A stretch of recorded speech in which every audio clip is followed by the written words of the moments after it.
La vigile matinale provient de l'œuvre de Monica Diaz, méditation quotidienne au féminin. La méditation de ce matin, aujourd'hui, 22 octobre 2024, est tirée de Philippiens 4, versets 11 et 13. J'ai appris à me contenter de l'état où je me trouve. Je sais vivre dans l'humiliation et je sais vivre dans l'abondance. Je puis tout par celui qui me fortifie. Plus sage, page 304. Selon diverses études, 63% des hommes se disent satisfaits de leur vie. Les femmes, en revanche, ne sont que 47% à être heureuses de leur expérience de vie. En d'autres termes, il y a environ 53% des femmes qui se sentent insatisfaites de leur vie et qui le disent. Comme vous pouvez le constater, plus de la moitié des femmes dans le monde, chrétiennes et non chrétiennes, ont une perception négative de leur existence.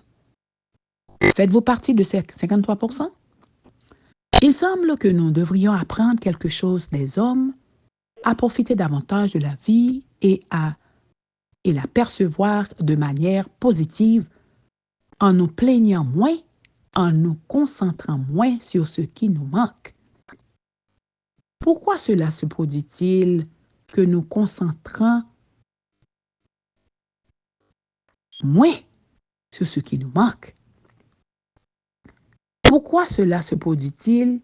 Que pouvons-nous faire pour y remédier? Selon la psychologue chilienne Pilar Sordo, les principales causes de tristesse chez la femme sont la mauvaise gestion des changements personnels et le fait d'essayer de paraître heureuse sans tenir compte de ses émotions. Le changement et les émotions sont nos ennemis à combattre. Pourquoi avons-nous du mal à accepter les changements? Essentiellement parce qu'ils apportent avec eux un sentiment de perte de contrôle. Mais, vous savez quoi? Le sentiment de contrôle est lui-même une illusion.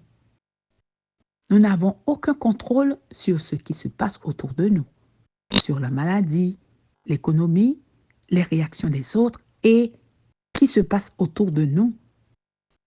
Cela génère la peur, une émotion extrêmement dommageable si nous ne parvenons pas à empêcher qu'elle s'aggrave à se transformer en inquiétude constante.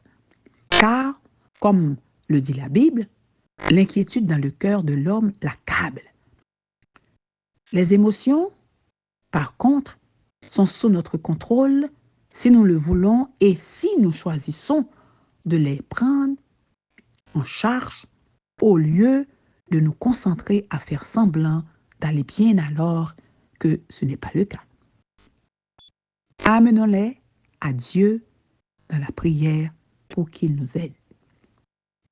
Les changements, les émotions sont intimement liés. Vous voyez?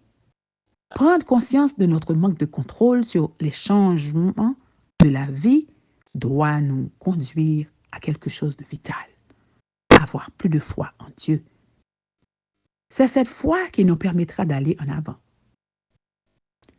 Prendre conscience de la joie que nous vole le fait de feindre d'aller bien alors que ce n'est pas le cas, doit nous amener à mieux nous connaître pour apprendre à prendre soin de nos émotions et à profiter davantage de la vie. Amen, amen, amen. Plus sage. Que Dieu vous bénisse. Bonne journée.